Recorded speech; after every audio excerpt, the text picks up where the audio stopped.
Y por la mañana volvió al templo, y todo el pueblo vino a él, y sentado él les enseñaba.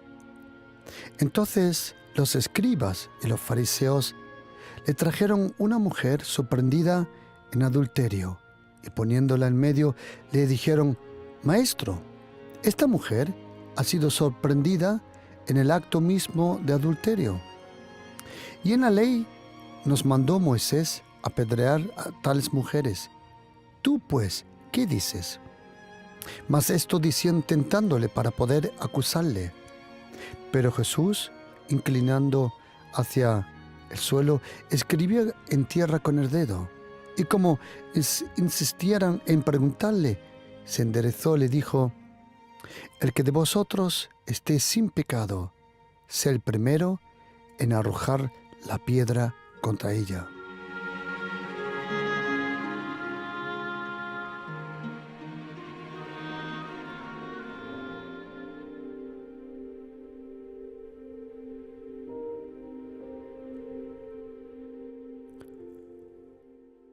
Cuando leemos los 4 evangelios, en verdad existen 5 evangelios.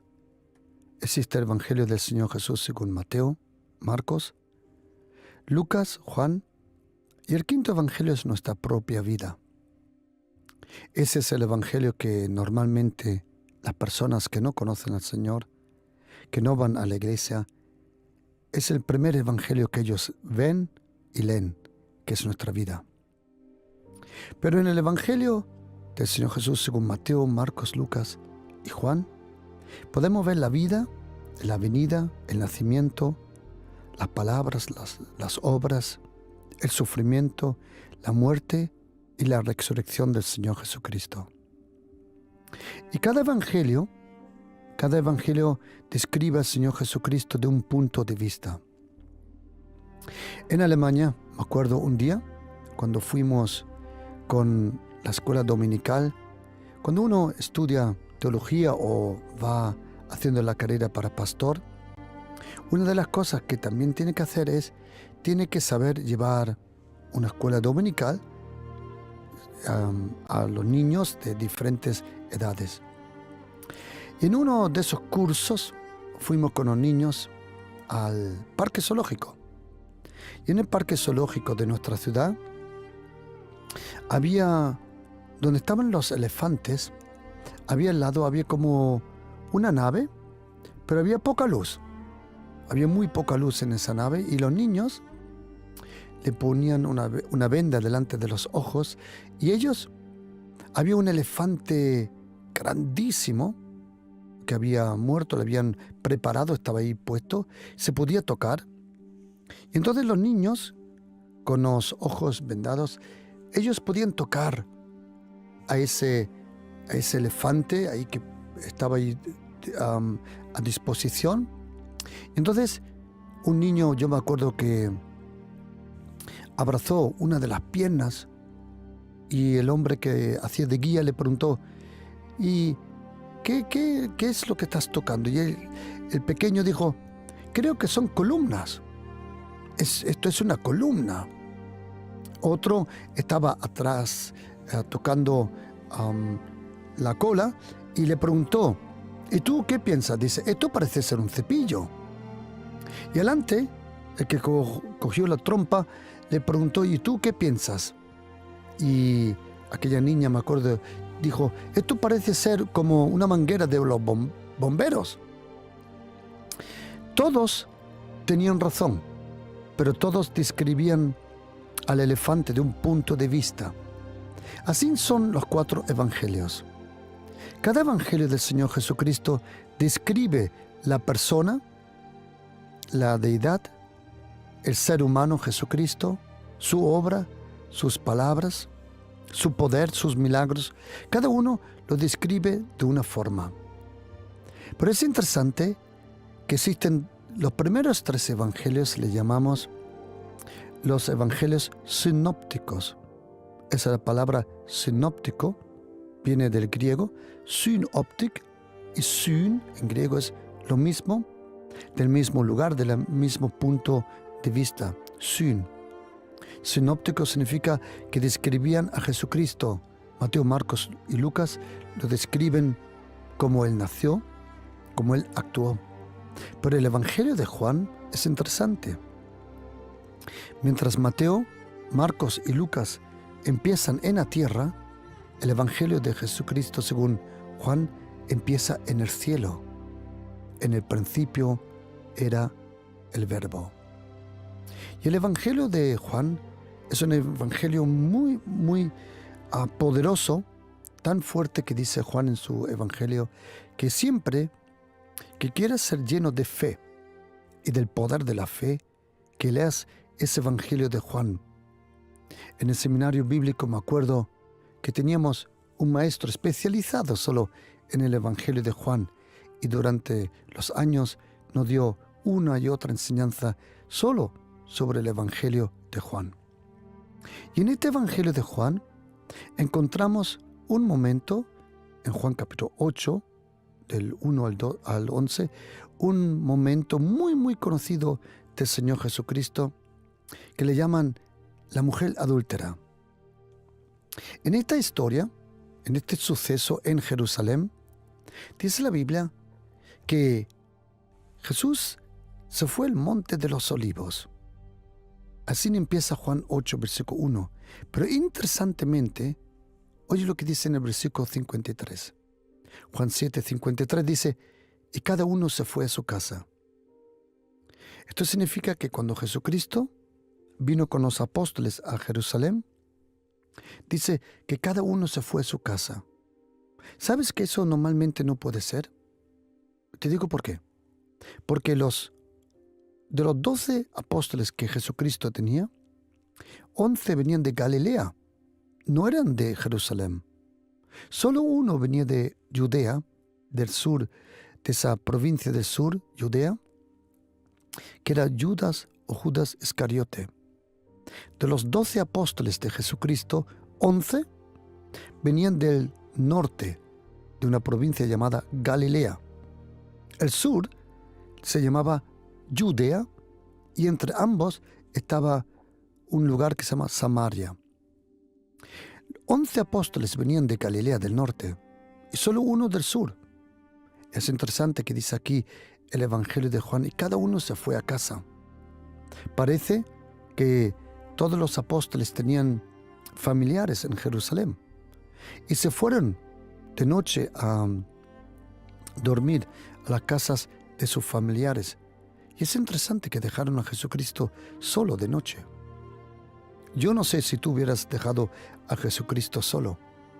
Yo creo que no lo hubieras hecho. Pero ellos se fueron a casa. ¿Y Jesucristo dónde se fue? Al monte de los olivos. Parece que el monte de los olivos era el lugar favorito. Cuando Jesucristo venía a Jerusalén, en más de una vez podemos leer que el lugar favorito del Señor Jesús era el monte de los olivos. Es interesante porque cuando Jesucristo regrese, y tenemos que saber una cosa, que Jesucristo va a regresar.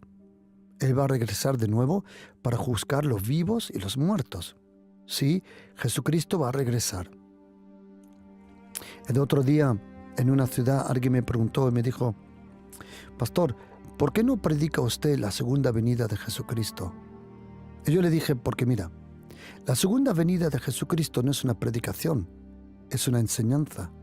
Y otra cosa le dije, ¿cómo le voy a predicar a personas que ni han conocido la primera venida de Jesucristo?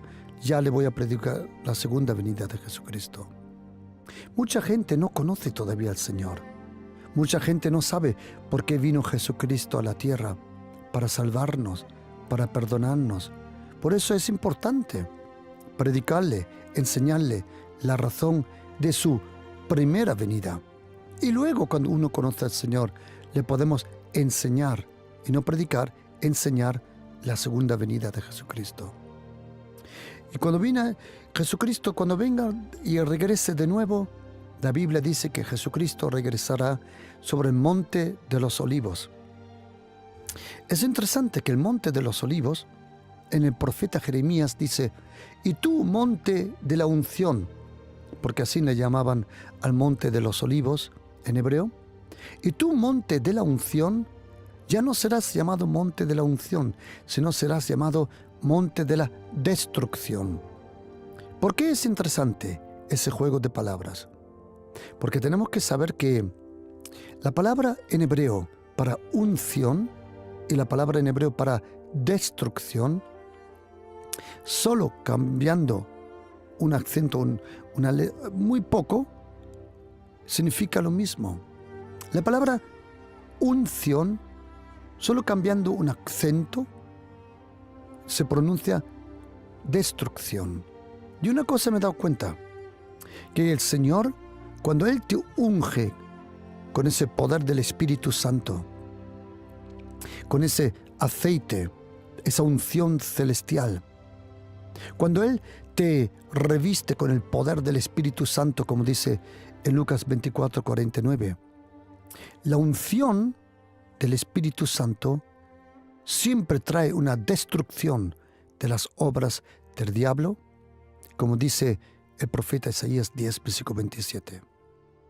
Y Jesucristo, Él tenía la costumbre, cuando iba a Jerusalén, Él pasaba las noches allí en el monte de los olivos, especialmente en un lugar que en arameo se llama Getsemaní,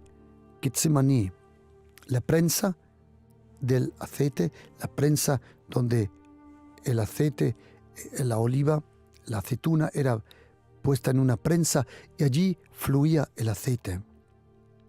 Dice que Jesucristo vino por la mañana al templo y todo el pueblo vino a Él. ¿Os podéis imaginar la envidia que provocó con los fariseos y los saduceos y los escribas? Ellos le tenían una envidia impresionante a Jesucristo. ¿Por qué? Porque Él, como dice Marcos 1, no era como los escribas. Cuando Él enseñaba, Él tenía autoridad. El pueblo amaba a Jesucristo. Lo único que tenían graves problemas con el Señor Jesús era, vamos a llamarle, esa casta religiosa. Los fariseos, los saduceos, los religiosos. Hoy todavía es lo mismo así. Hoy todavía los que tienen problemas con Jesucristo no es el pueblo, no es el ser humano, sino aquellos que se creen ser líderes. Y dice la Biblia que Él vino, Él se sentó y les enseñaba. Y entonces dice que vinieron unos escribas. Los escribas, los fariseos, le trajeron una mujer sorprendida en adulterio. Y poniéndola en medio dijeron: Maestro, esta mujer ha sido sorprendida en el acto mismo de adulterio. En la ley nos mandó Moisés apedrear a tales mujeres. Tú, pues, ¿qué dices? ¿Sabes, querido oyente? En los 4 evangelios hay pocos momentos que nos revelan tanto la diferencia entre la ley de Moisés y la gracia y la obra de Jesucristo. Este pasaje de Juan 8, versículo 1 al 11, nos revela de una forma la gracia de Jesucristo impresionante. Si me acompañáis en unos momentos, en unos pensamientos, vamos a desarrollar este texto que es fantástico. Los escribas, los fariseos, trajeron a una mujer sorprendida en adulterio. Y ellos le dijeron: Señor, esta mujer ha sido sorprendida y Moisés ha mandado de apedrear tales mujeres. ¿Tú, pues, qué dices? Y una cosa me viene a la mente, querido oyente, y es esto. Una mujer puede ir sola a comprar, ¿sí? Una mujer puede ir sola conduciendo, ¿sí? Una mujer puede hacer muchas cosas solas, pero hay una cosa que una mujer no puede hacer sola, y es adulterio. Para hacer adulterio siempre se necesitan 2. Y yo me pregunto, ¿dónde estaba el hombre? Y la cosa al leer esta historia es esto. Dice la Biblia que esto decían para tentándole, para poder acusarle.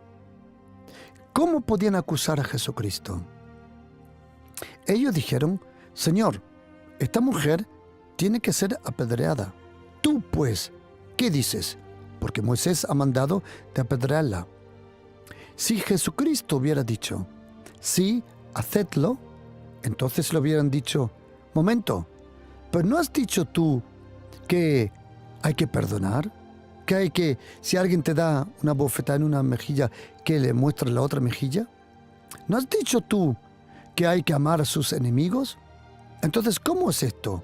Hablas palabras llenas de gracia y ahora quieres condenar a esta mujer. Si Jesucristo, a lo contrario, hubiera dicho, no, dejadla, pobrecita, dejadla en paz, entonces le hubieran dicho, ¿no ves? Tú no eres un judío verdadero, tú no conoces la ley, no conoces la santidad y la demanda de la santidad de Dios, tú no puedes ser judío. Parece que Jesucristo estaba en un grave problema, porque no importa lo que él decía, le podían acusar de todas formas. Si él decía matarla, le podían acusar. Si él decía no matarla, también le podían acusar.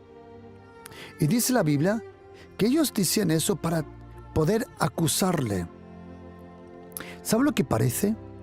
Que para hacerle una trampa a Jesucristo, le hicieron primero una trampa a esta mujer. ¿Qué nos dice la Biblia en Juan 8, versículo 2? Que por la mañana el Señor Jesús vino al templo. ¿Cuándo fue esta mujer sorprendida en adulterio? Por la mañana. Déjame contaros una anécdota. Gracias a Dios, gracias al Señor, a la Iglesia Pasión por Cristo, donde yo soy pastor junto con mi esposa, gracias al Señor, han venido bastante prostitutas y personas con otra orientación de sexo, y han venido bastantes personas, porque han huido del amor y de la gracia de Jesucristo. Y la mayoría de todas esas prostitutas que han venido, en un momento se han convertido a Jesucristo. Y al convertirse a Jesucristo, el Espíritu Santo ha empezado a hacer una obra en su vida y todas han dejado su, vamos a llamarle, profesión. Ok. Una de las cosas que cuando han venido para confesar, siempre que han venido a confesarse, yo he dicho, no quiero oír ningún detalle. Esas cosas a mí no me importan.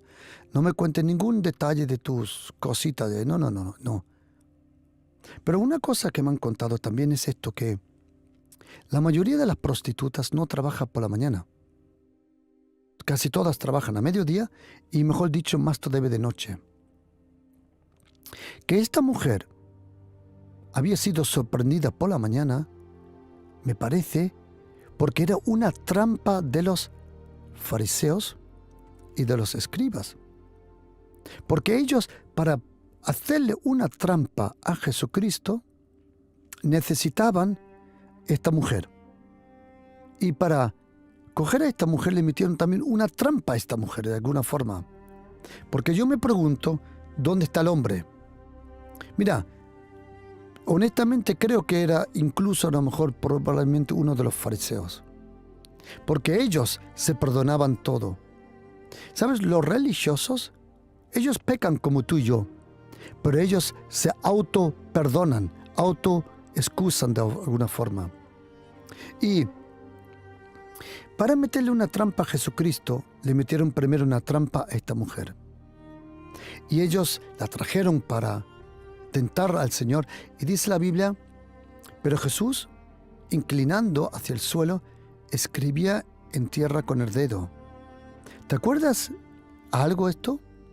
En el libro de Éxodo, cuando salieron de Egipto a los 430 años, Moisés subió a ese monte y Dios el Padre, con su dedo, escribió 174 palabras en hebreo. Esas 174 palabras en hebreo, nosotros las conocemos hoy como los 10 mandamientos. Los 10 mandamientos en hebreo contienen 174 palabras. Y Dios la escribió con su dedo. Es interesante que Jesucristo también se inclinó al suelo y escribió en la tierra. Y dice la Biblia que entonces ellos siguiendo en preguntarle, entonces Jesucristo se inclinó, se enderezó y dijo: el que de vosotros esté sin pecado, que sea el primero en arrojar la piedra contra ella. E inclinándose de nuevo hacia el suelo, siguió escribiendo en tierra. Pero ellos, al oírlo, acusados por su conciencia, salían uno a uno, comenzando de los más viejos hasta los postreros, y quedó solo Jesús y la mujer que estaba en medio. Enderezándose Jesús y no viendo a nadie sino a la mujer, le dijo: mujer, ¿dónde están los que te acusaban? ¿Ninguno te condenó? Ella dijo: ninguno, Señor. Entonces Jesús le dijo: ni yo te condeno, vete y no peques más. Dice aquí que ellos insistían en preguntarle para poder acusarle. Y dice la Biblia que Jesucristo se enderezó y le dijo: el que de vosotros esté sin pecado, que sea el primero en arrojar la piedra contra ella. ¿Sabes, querido oyente? La palabra sin pecado, esa palabra aparece no solo aquí en Juan capítulo 8, sino en otros lugares también, la carta de los Hebreos, por ejemplo. Pero la palabra que pone aquí en griego, anaharmatetos, no solo significa sin pecado, sino también se puede traducir mejor todavía: el que de vosotros no tenga el mismo pecado. Porque sin pecado es una cosa y sin el mismo pecado es otra.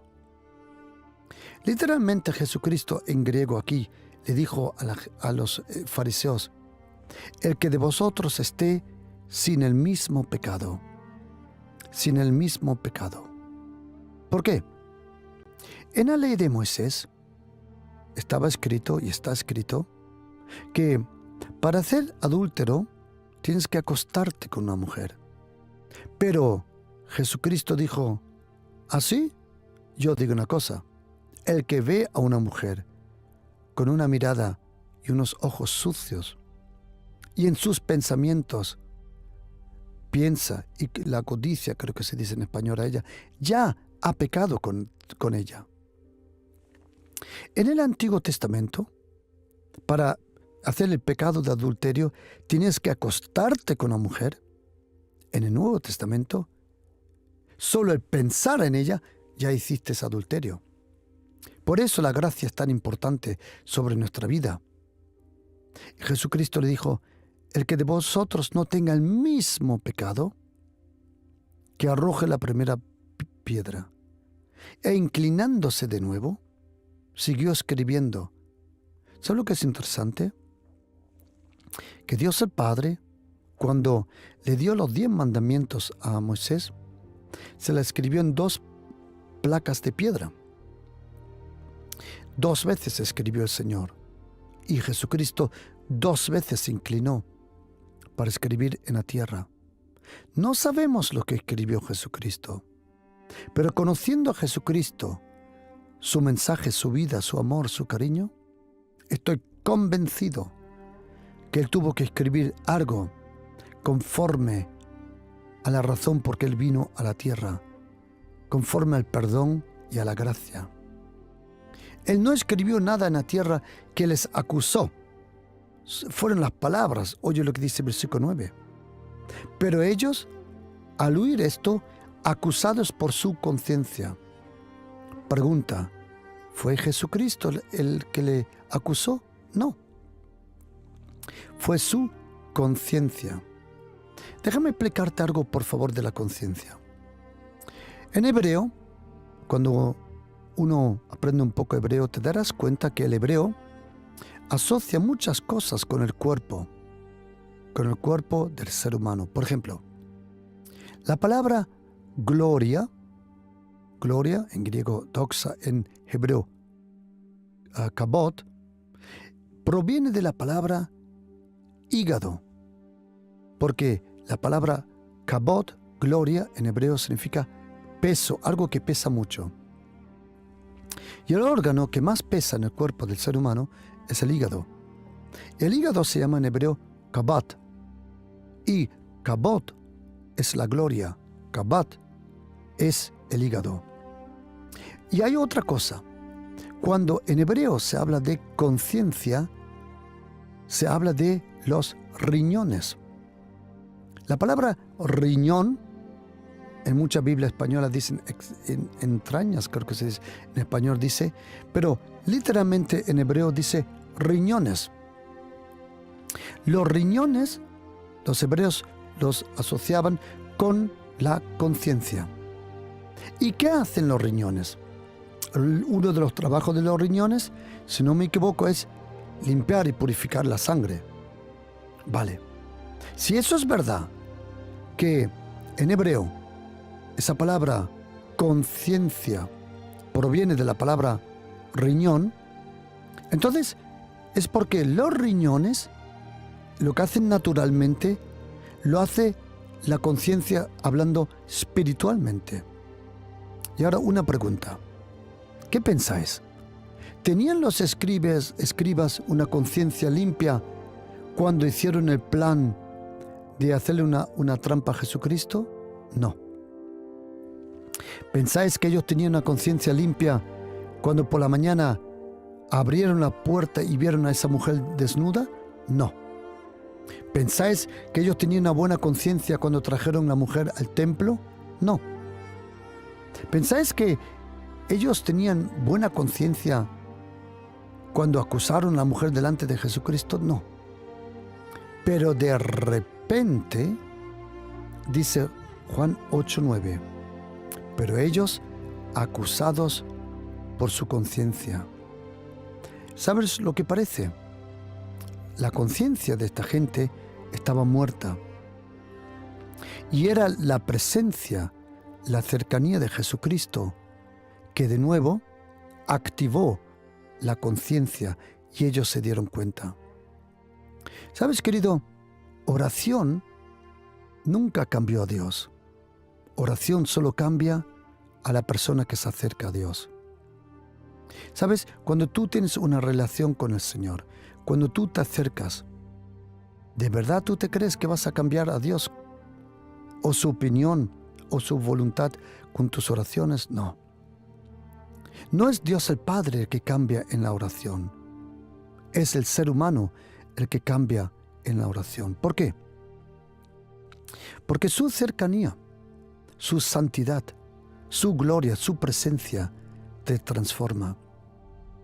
Cuando yo veo a una persona que dice que es cristiano, pero todavía es una persona antipática, una persona terca, o como en muchos sitios se dice, infumable, que es antipático total. Sí, existen personas que se llaman cristianos, son muy antipáticos. ¿Sabes lo que siempre sé? Que esa persona en verdad no tiene una vida profunda de oración. ¿Por qué? Porque es imposible entrar a la presencia de Dios como antipático y salir como antipático. Es la presencia de Dios el Padre, es la intimidad con Jesucristo, es la comunión con el Espíritu Santo la que nos transforma. En la soledad, la presencia del Señor nos cambia. ¿Y sabes cuál es la diferencia entre el cristianismo y todas las otras religiones? ¿Quieres saberlo?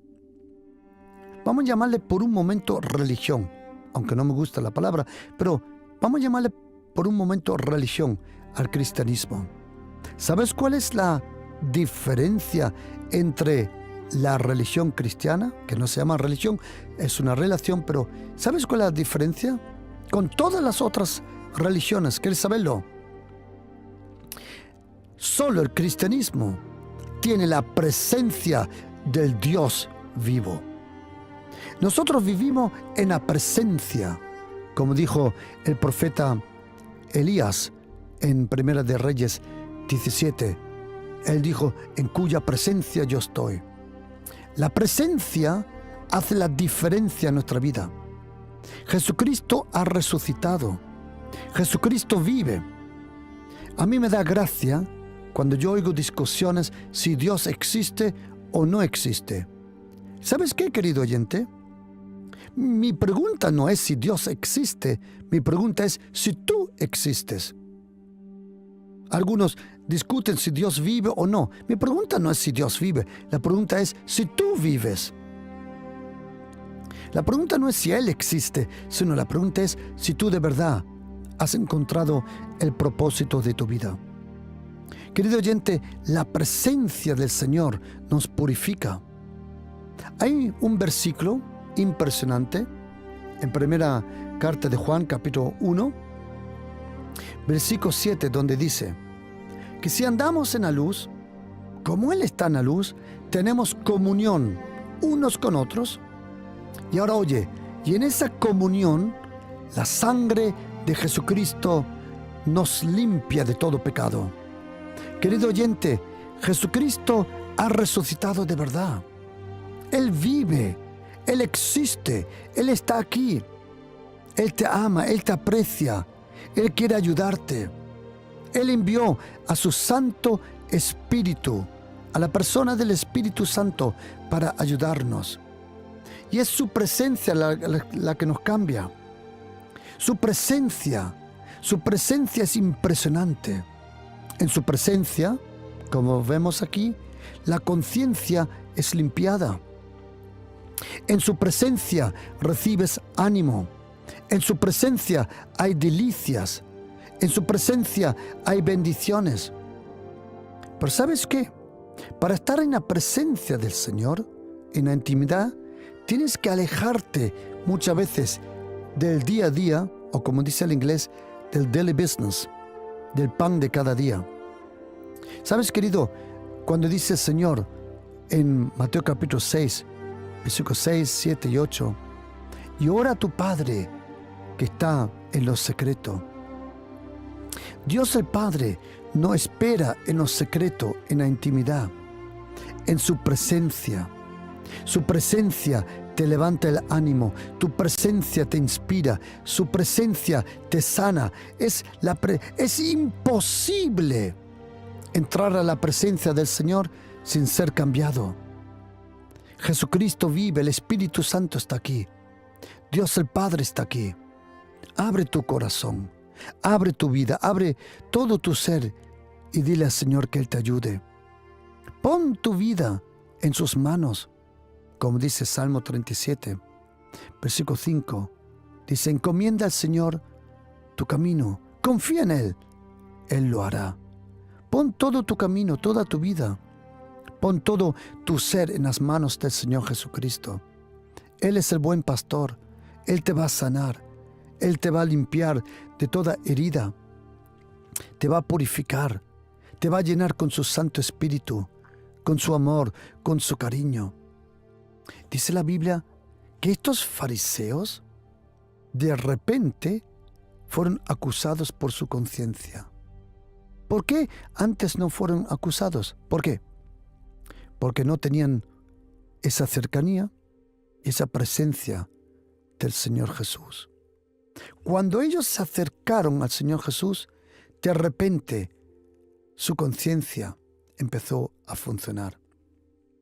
Cuando yo me convertí a la edad de 23 años, una de las primeras cosas que me di cuenta es que cuando estaba orando a solas con el Señor, yo muchas veces lloraba, no por dolor, no, lloraba en su presencia. Y un día, yo preguntándole al Señor, Señor, ¿qué pasa conmigo?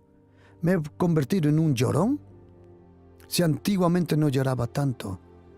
Y el Señor me tocó hablando la Biblia. ¿Sabes? Hay un hombre de Dios que me dijo un día, Juan, cuando tú oras, tú hablas con Dios.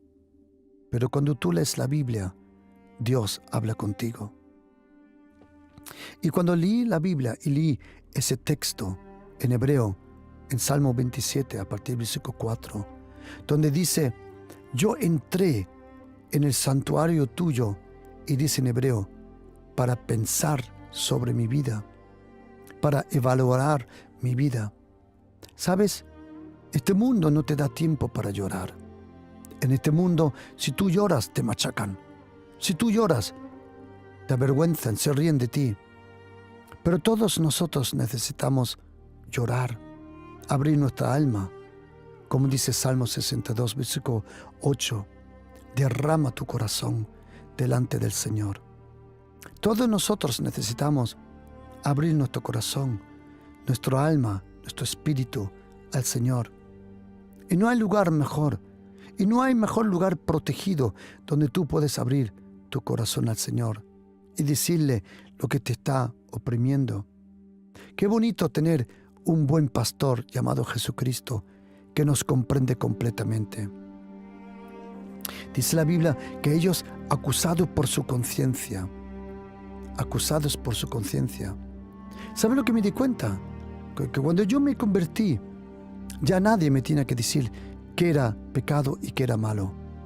Cuando el Señor Jesucristo cumple lo que dice el profeta Jeremías y lo que dice el profeta Ezequiel, que Dios el Padre iba a quitar el corazón de piedra y nos iba a dar un corazón de carne, con compasión, con tener amor y cariño y perdón al próximo para nosotros mismos. Cuando el Señor empieza a hacer esa lindísima obra de la transformación en tu vida, ¿sabes qué? Ahí tú empiezas a llorar, a ser un verdadero ser humano. Abres tu corazón. Llorar es muy importante. ¿Por qué? Porque algunas veces a nuestra alma le faltan las palabras para el dolor. En alemán hay un dicho que dice que cuando al alma le faltan las palabras, entonces el alma usa las lágrimas. Y las lágrimas que vienen de verdad de corazón son lágrimas donde tu alma se está desarrollando, se está abriendo al Señor. Y acusados por su conciencia, salían uno a otro, comenzando desde el más viejo hasta el postrero. ¿Por qué el más viejo salió primero? Muy fácil. Contra más viejo, más pecado tienes. Contra más viejo, más la has embarrado. Y dice la Biblia, y quedó solo Jesús y la mujer que estaba en medio. Enderezándose Jesús y no viendo a nadie, le dijo, mujer, ¿dónde están los que te acusaban? Ninguno te condenó. Ella dijo, ninguno, Señor. Y entonces Jesús le dijo, ni yo te condeno. Vete y no peques más. Y quiero que esté, por favor, querido oyente, que me acompañe a estos pensamientos. Mire, primero, ¿sabía usted que el único que podía coger una piedra y tirar la piedra a la mujer era Jesucristo? Él era el único que no tenía ese pecado, y ningún pecado. Ninguno. Pregunta, ¿Jesucristo le tiró la piedra? No. Quiero decirle, querido oyente, que Jesucristo, Él no vino al mundo para condenar el mundo, como dice Juan 3:17. Él no vino a condenar, Él vino a salvar. En algún momento sonará una trompeta del cielo. En algún momento el tiempo se parará. En algún momento el cielo se va a abrir, un trono blanco va a bajar a la tierra. En algún momento desconocido, Jesucristo regresará. Pero ese trono, que es el trono de la gracia, ahora, será en algún momento el trono donde se van a abrir los libros de la vida y de la muerte. Pero ahora no, ahora no es el momento de condenar. Si tú oyes personas, entre comillas, predicando, condenando a otros, no es el tiempo de condenar, es el tiempo de la gracia. Y quiero pedirte que me des un poco de tiempo para enseñarte el poder de la gracia de Jesucristo, ese infinito poder. Déjame explicarte una cosa. ¿Para qué estaba el templo? ¿Cuántos templos había en Israel? Uno. Solo había un templo.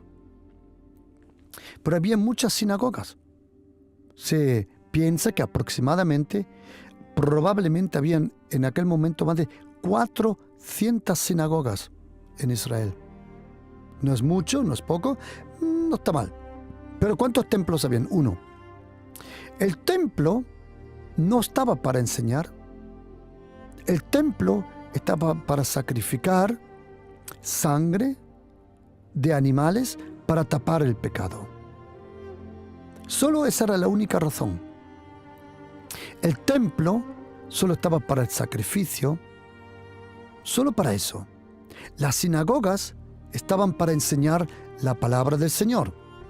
Pero en el templo era para el sacrificio. Es interesante que Jesucristo vino al templo a enseñar. Por eso los fariseos le preguntaron, ¿en qué autoridad tú te tomas el derecho de hacer esto? Y el templo era para que los pecados fueran tapados con la sangre de los animales. Déjame explicarte una cosa. Todos los sacrificios del Antiguo Testamento, y cuánto me encantaría enviarte este mensaje, querido. Querido oyente, si tú dices, pastor, me encantaría recibir este mensaje a mi teléfono por un WhatsApp, coge tu teléfono, coge el teléfono y marca este número.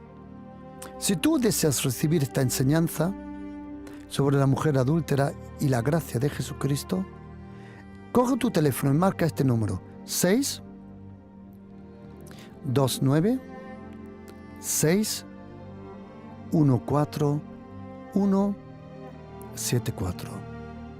Todos los que digan, pastor, me encantaría tener esta enseñanza, coge tu teléfono y marca este número, 629 614 174. Este es mi número personal y luego lo voy a repetir de nuevo. El templo, ¿para qué estaba el templo?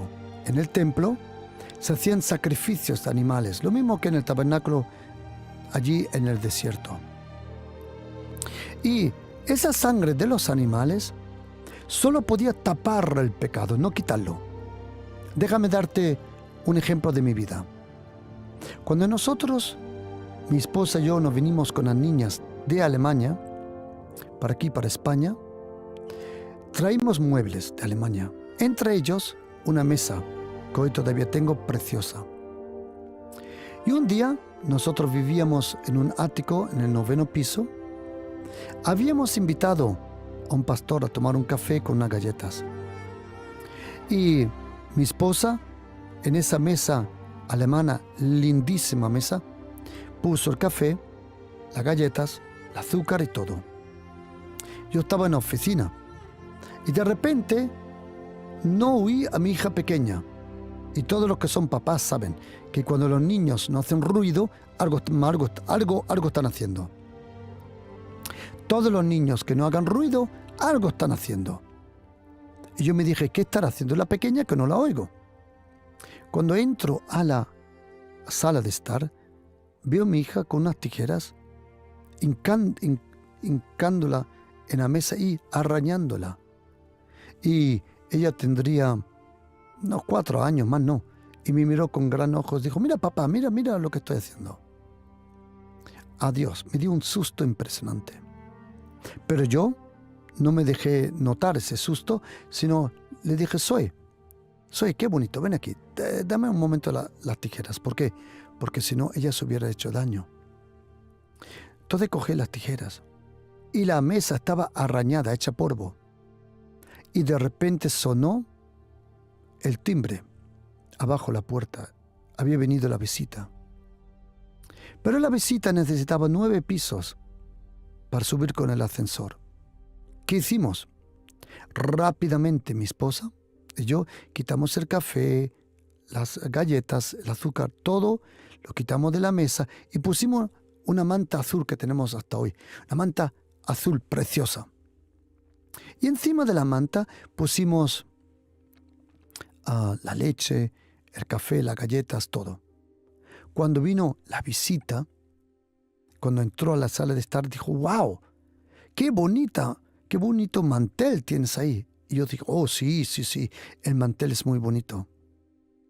Lo que la visita no sabía era esto, que ese mantel bonito era solo para tapar lo que había debajo. Y ahí me acordé de una cosa, que la sangre de los animales solo puede tapar el pecado y no quitarlo. Solo hay una sangre que te borra todos los pecados. Como dice la Biblia en Apocalipsis 1:5, como dice, por ejemplo, en 1 de Pedro 1:18-19 adelante, como dice en Hebreos capítulo 9, versículo 14, y en otros lugares, la sangre de Jesucristo borra todos los pecados. La sangre de los animales tapaba el pecado para no ser visto, pero todavía existía el pecado. La sangre de Jesucristo, como hemos leído, nos borra todos los pecados. ¿Y sabes qué? Cuando Jesucristo le dice a esta mujer, una pregunta, querida, ¿dónde están los que te acusaron? Ella dijo, nadie me acusó. No, pues yo tampoco te acuso. ¿Quieres saber una cosa? Que por primera vez, desde el tabernáculo de Moisés en el desierto, por primera vez, desde que Salomón hizo ese templo precioso, y por primera vez, desde que Herodes Antipas renovó ese templo, por primera vez una persona llegó al templo y recibió perdón de los pecados. ¿Sabes qué? Ahora ese templo había cumplido la razón por que el templo existía.